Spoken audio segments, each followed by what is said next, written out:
Monsieur Rondeau, vous êtes le directeur donc du centre commercial Édouard Leclerc et ce mercredi soir, vous avez rencontré Éric Delay, le maire de Laon, pour présenter un nouveau projet. Vous pouvez nous le détailler? Oui, alors c'est un nouveau projet suite aux modifications du premier, donc suite aux différents entretiens que j'ai pu avoir avec Éric Delay sur ce projet. J'ai retravaillé complètement en respectant les attendus de la Commission nationale et de la mairie de Laon, évidemment, bien sûr, et on a trouvé un bon compromis et avec quelque chose de novateur. Donc c'est uniquement le transfert du site actuel sur la même surface pour l'hypermarché avec le même nombre de boutiques existantes. Aucune boutique supplémentaire ni de moyenne surface.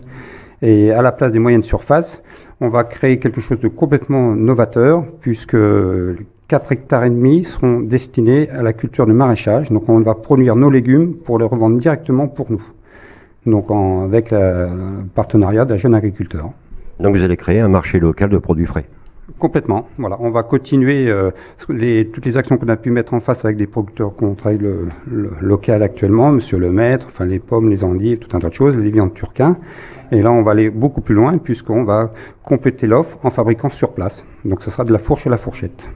Alors avec ce nouveau projet, allez-vous rencontrer les commerçants du centre-ville pour expliquer justement ce nouveau projet? Alors moi, je suis ouvert à tout. J'ai toujours été ouvert à la discussion, tout comme ça.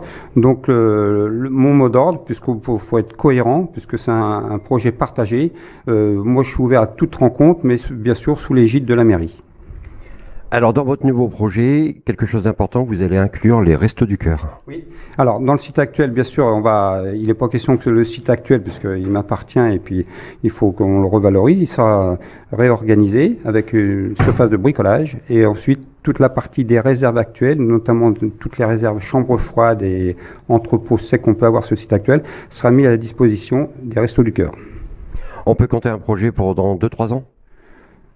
Tout dépendra des autorisations et puis de tout ce qu'il y aura à mettre en place. Et puis voilà, on va faire tout ce qu'il faut pour que ça aille le mieux possible. Ma dernière question, avec une création d'emplois supplémentaires? Alors sur ce nouveau projet, il y a une création de 42 emplois supplémentaires au lieu des 84 sur le dossier précédent. Et puis plus tous les emplois induits qui viendront sur la zone et puis pour soutenir le projet. Les représentants du centre commercial Édouard Leclerc vous ont présenté ce soir un nouveau projet suite au refus du précédent. Pouvez nous en dire plus? Alors oui, je les avais rencontrés suite au refus de la Commission nationale d'aménagement, effectivement, pour faire le point sur leurs intentions.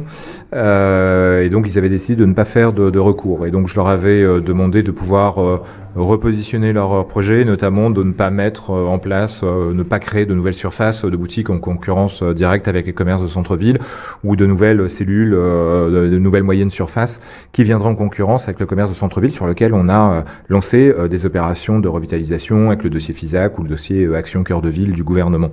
Et donc effectivement, après plusieurs mois de réflexion, l'entreprise Leclerc est venue de déposer un nouveau dossier qui a tenu compte de ces remarques, des remarques de la Commission nationale d'aménagement et notamment où effectivement nous n'avons plus de nouvelles boutiques qui viennent en concurrence avec le commerce de centre-ville.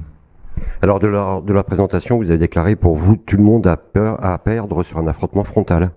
Oui, absolument, parce que je crois que le combat n'est pas dans une opposition frontale entre les commerces de centre-ville et la grande distribution présente en périphérie.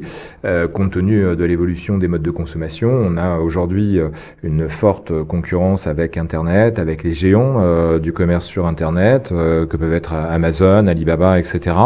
Et c'est surtout là que se situent les enjeux, parce qu'il y a une véritable évasion commerciale sur Internet. Et c'est bien, on a tout à perdre d'une opposition frontale. Il faut vraiment jouer la complémentarité entre le centre-ville et la périphérie. La grande distribution doit être impliquée dans la vie de la cité. Elle doit effectivement avoir une responsabilité sociale, environnementale par rapport à la cité. Et c'est vraiment cette complémentarité qu'il faut jouer et sur laquelle doit effectivement jouer le maire. Il doit essayer d'animer à la fois son centre-ville et sa périphérie et trouver un petit peu cette synergie entre les deux pour éviter l'évasion du consommateur. D'où la continuité de vos actions pour le centre-ville. Oui, absolument, absolument. Donc on a effectivement lancé un plan d'action assez fort qui commence à voir ses fruits, notamment sur la cité médiévale, où on a des projets d'installation d'artisans d'art, d'artistes, un certain nombre de choses qui voient aujourd'hui le jour très concrètement et qui va se poursuivre. Sur le quartier de Vaud, on a lancé le projet de marché couvert, de halle de marché couvert.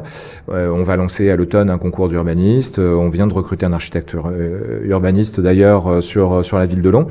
Donc tout se met en place effectivement pour le cœur de ville. Ce sera une action longue, ce sera une action qui va s'inscrire évidemment dans la durée sur laquelle la ville va investir. Et dans le même temps, je dois penser à l'emploi, je dois penser au développement économique global de mon territoire. Et donc le projet aujourd'hui qui est présenté y participe, parce qu'il permet de maintenir non seulement 300 emplois, mais d'en créer aussi presque une cinquantaine complémentaires. Et puis je dois dire que la dimension qui a été apportée sur le projet au travers du maraîchage, des produits locaux, etc. Là, on trouve une dimension vraiment sociétale, environnementale, tout à fait intéressante dans le projet.